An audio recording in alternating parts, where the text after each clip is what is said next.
Welcome to chemistry notion. हम लोग UPPGT 2013 का क्वेश्चन पेपर कर रहे थे और जिसमें हम लोगों ने 50 क्वेश्चन तक कंप्लीट कर लिया था। आज हमें 51 से आगे चलना है, तो बढ़ते हैं 51 से आगे। उससे पहले अगर आप चैनल पर नए हैं तो प्लीज चैनल को सब्सक्राइब कर लीजिए और वीडियो को लाइक और शेयर जरूर करिए। चलिए स्टार्ट करते हैं। क्वेश्चन नंबर 51 नंबर क्वेश्चन क्या है? If ethyl acetoacetate is hydrolysed with concentrated NaOH and then acetified with dilute HCl, the product formed will be। तो देखिए, सबसे पहले आप देखिए एसीटोएसीटेट क्या होता है। तो अगर हम लिखें CH3CO तो ये एसीटो हो जाएगा, अगेन CH2CO C2H5, इसका नाम है एसीटोएसीटेट। अब इसने कहा गया है कि अगर कंसंट्रेटेड NaOH से और फिर डाइल्यूट HCl से इसका रिएक्शन करवाया जाए तो हम कह सकते हैं ये 2 स्टेप हो रहा है। तो इसका जो रिएक्शन होगा, क्या फॉर्मेशन होगा? CH3COOH एंड प्लस C2H5OH का यहाँ से फॉर्मेशन होगा। तो देखिए CH3CO और यहाँ पे देखिए, यानी कि यहाँ से एक CH3CO बनेगा और एक CH3COOH एक यहाँ से और एक यहाँ से, और C2H5 यहाँ से आपका बन जाएगा। यानी कि यहाँ पे एसिटिक एसिड और एथिल एल्कोहल जो है वो मेन प्रोडक्ट हो जाएगा। तो अब इसमें देखिए आपका डी ऑप्शन में एसिटिक एसिड लिखा हुआ है, तो इसलिए डी ऑप्शन आपका सही हो जाएगा। चलिए नेक्स्ट क्वेश्चन पे चलते हैं। क्वेश्चन नंबर 52 देखिए, die sodium salt of hypophosphoric acid is prepared. अब आप समझिए क्या है die sodium salt of hypophosphoric acid. ठीक है, तो जो die sodium salt of hypophosphoric acid होता है इसको हम ऑक्सीडेशन की हेल्प से बनाते हैं, यानी it can be prepared by oxidation, यानी इसका जो फॉर्मेशन होगा वो ऑक्सीडेशन करने से। किसका oxidation? Oxidation of red phosphorus with sodium chloride. Sodium chloride का मतलब NaClO2। तो सोडियम क्लोराइड को जब हम सोडियम क्लोराइड, ये T होना चाहिए, ठीक है। सोडियम क्लोराइड को हम रेड फास्फोरस की हेल्प से क्या करते हैं? ऑक्सीडेशन, यानी इसका हम ऑक्सीडेशन करवाते हैं तो मिल जाता है हमें डाई सोडियम हाइपोफॉस्फोरिक एसिड। तो अब देख लीजिए यहाँ पे कौन सा रिएक्शन सही है। Oxidation of red phosphorus with sodium chloride at room temperature, ठीक है, रिडक्शन ऑफ, तो यही सही है आपका, ए ऑप्शन ही सही हो जाएगा। नेक्स्ट क्वेश्चन पे चलते हैं। Question number 53। तो 53rd नंबर क्वेश्चन क्या है? According to the crystal field theory, when a transition compound having octahedral geometry is subjected to magnetic field, the energy level of 5d orbitals will be. तो आप देखिए यहाँ पे क्या होता है कि जो d ऑर्बिटल है वो मैग्नेटिक फील्ड अगर हम अप्लाई कर देंगे तो वो स्प्लिट होता है, इसी को हम बोलते हैं क्रिस्टल फील्ड स्प्लिटिंग। तो ये टेट्राहेड्रल के लिए और ऑक्टाहेड्रल के लिए हम लोगों ने कोऑर्डिनेशन कंपाउंड में पढ़ा होगा, आप लोगों ने भी पढ़ा होगा, ठीक है। तो अगर हम एक एनर्जी लेवल ऐसे बनाए, यहाँ से इसको हमने लिखा एनर्जी लेवल, ये है आपका D generated orbital, D orbital, यानी कि इसमें हमें 5 ऑर्बिटल्स बनाने हैं, तो ये आपका डीजेनरेटेड ऑर्बिटल है, ठीक है। ये इसका एनर्जी लेवल हुआ, ये क्या होगा कि ये स्प्लिट हो जाएगा, ठीक है। ये स्प्लिट होगा तो 2 सेट और 3 सेट में स्प्लिट हो जाएगा। इस 2 सेट को हम बोलते हैं EG सेट और 3 सेट को क्या बोलते हैं, T2G सेट, ठीक है। तो जो EG सेट होता है उसका यहाँ से जो एनर्जी गैप होता है, दिस इज 3/5 डेल 0 या डेल O, इसको ऑक्टाहेड्रल के लिए बोलते हैं। और इसके लिए क्या होता है, देखिए 5 में से 3 इधर हो गया, इसका मतलब 2/5 डेल O इसके लिए हो जाएगा। तो अब यहाँ से आपको देख के साफ साफ लग रहा है कि जो T2G की एनर्जी है वो डीजेनरेटेड ऑर्बिटल से कम है, यानी इससे भी कम है, यानी कि यहाँ पे स्टेबिलिटी ज़्यादा हो जाएगी और इसकी इससे ज़्यादा है। तो यहाँ पे इन दोनों में अगर आप बात करें तो साफ साफ दिख रहा है कि EG की जो एनर्जी होती है that is greater than the energy of T2G, ठीक है ना। देख लेते हैं ऑप्शन, यहाँ पे आपका ऑप्शन ए ही सही हो जाएगा, ठीक है। उम्मीद करते हैं आपको समझ में आया होगा। नेक्स्ट क्वेश्चन पे चलते हैं। Question number 54। The units of coefficient of viscosity is, तो विस्कोसिटी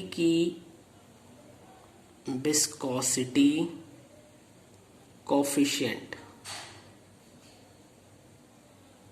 तो जो विस्कोसिटी कोफिशिएंट होता है उसकी अगर यूनिट की बात करें आप, तो इसकी कई ढेर सारी यूनिट्स होती हैं। जैसे सबसे पॉपुलर जो है वो पोएज है, पोएज से ही आप इसको सेंटीपोएज भी लिख सकते हैं, यानी पोएज हो गया, सेंटीपोएज हो गया।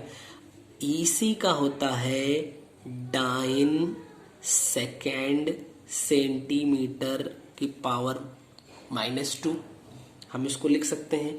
यहीं से अगर हम लिखना चाहें तो डाइन को हम अगर न्यूटन में लिख दें, सेकेंड तो यही रहेगा, यानी ये CGS में आ जाएगा और ये आपका MKS सिस्टम में आ जाएगा। यहाँ पे हो जाएगा मीटर इनवर्स 2, ठीक है।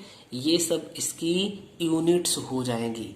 अगर इसकी डायमेंशन की बात कर ले मान लीजिए, तो डायमेंशन आप बड़े आराम से यहाँ से निकाल सकते हैं। क्या हो जाएगा, M1 L-1 एंड T-1 आप निकालेंगे तो यही निकल के आने वाला है आपका, ठीक है। 2-4 बार करने से चीजें याद हो जाती हैं। तो आपका देखिए कौन सा ऑप्शन सही हो रहा है। इसमें ऑप्शन ए, ऑप्शन बी, ये सारे ऑप्शन गिवन हैं, इसका मतलब कि ऑप्शन डी आपका सही होगा। ऑल ऑफ दीज, सारे के सारे ऑप्शन इसमें सही हैं। नेक्स्ट क्वेश्चन पे चलते हैं। Next question is question number 55। The second electron affinity of an electron element is always, तो ये बहुत ही इजी सा क्वेश्चन है कि जो सेकेंड इलेक्ट्रॉन एफिनिटी होती है, सेकेंड इलेक्ट्रॉन एफिनिटी वो किसी भी एलिमेंट के लिए ऑलवेज क्या होती है, निगेटिव होती है। क्या होगी, ऑलवेज निगेटिव होती है। नेक्स्ट क्वेश्चन पे चलते हैं। Next question number 56, which of the following is a fat soluble vitamin. देखिए फैट सोल्युबल विटामिन पे अगर हम बात करें, फैट सोल्युबल विटामिन, तो फैट सोल्युबल विटामिन और वाटर सोल्युबल विटामिन, दो कैटेगरी में सोल्युबिलिटी के बेस पे विटामिन को डिफाइन किया गया है, एक फैट सोल्युबल और एक वाटर सोल्युबल। तो फैट सोल्युबल आप आसानी से याद रख सकते हैं, कीड़ा, ठीक है, कीड़ा फैट में सोल्युबल है। अगर ऐसे आप याद कर लीजिए तो KEDA इजिली आपको याद हो जाएगा। इसका मतलब बचा कौन, B और C, ये वाटर सोल्युबल विटामिन हो जाएंगे। तो अब आप ऑप्शन देख लीजिए, यहाँ पे विटामिन ए यानी ऑप्शन ए लिखा हुआ है, ऑप्शन ए ही है vitamin A. Vitamin A fat soluble vitamin हो जाएगा। चलिए नेक्स्ट क्वेश्चन पे चलते हैं। ये था 56 number. Next one is 57 number question. Which of the following is a homopolymer. देखिए, तो पॉलीमर की भी कैटेगरी होती है। अगर पॉलीमर में चलेंगे तो इसको दो पार्ट में डिवाइड किया गया है। वैसे इसका कई बेस पे क्लासिफिकेशन किया गया है, लेकिन जो मोनोमर यूनिट है, पॉलीमर्स में जो मोनोमर्स यूनिट है, उसके बेस पे पॉलीमर को दो कैटेगरी में डिवाइड किया गया। एक को बोला गया होमोपॉलीमर और एक को बोला गया कोपॉलीमर। ठीक है, एक को बोला गया होमोपॉलीमर और एक को बोला गया कोपॉलीमर। तो होमोपॉलीमर और कोपॉलीमर क्या होता है, इसको देखते हैं। पॉलीथीन, क्या? पॉलीथीन, जिसको आप पॉलीइथिलीन भी बोलते हो, टेफ्लॉन, ये सब क्या हो जाएगा, ये सब होमोपॉलीमर होते हैं, क्योंकि पॉलीथीन और टेफ्लॉन इन दोनों में ही क्या होता है, जो मोनोमर यूनिट्स होती हैं वो सेम होता है। जैसे एथिलीन का जब पॉलीमराइजेशन करते हैं तो फिर आपको मिलता है पॉलीथीन। तो यहाँ पे देखिए, एथिलीन के कई ढेर सारे मॉलिक्यूल्स मिलके पॉलीथीन का फॉर्मेशन करते हैं। ठीक है, कोई दिक्कत नहीं है। और ऐसे ही इसका देख लीजिए, टेट्राफ्लोरोइथेन। ठीक है, टेट्राफ्लोरोइथेन, इसका जब आप पॉलीमराइजेशन करते हैं तो मिलता है आपको टेफ्लॉन।